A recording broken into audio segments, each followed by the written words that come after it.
Mabilis sa soup, parang ngayon Lenten season. Tara pare, gawa tayo ng seafood sundubu jjigae. Ninong Rai merch, pare, ang ganda. Available sa Shopee. Bowl na ba to? Pero kung wala kayo niyan, pwede naman diretso sa kaldero pare. Mantika, sibuyas, palagay natin dyan. Bawang, gochugaru o Korean chili flakes. Hipon, kahit gaano karaming gusto nyo.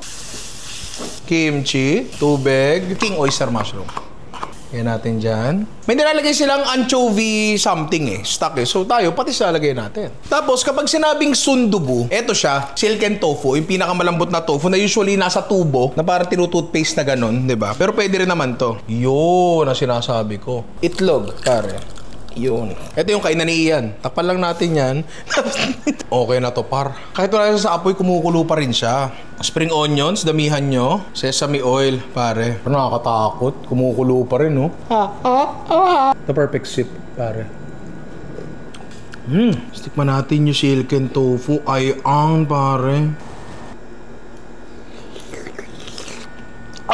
Sobrang bilis, tsaka sobrang dali.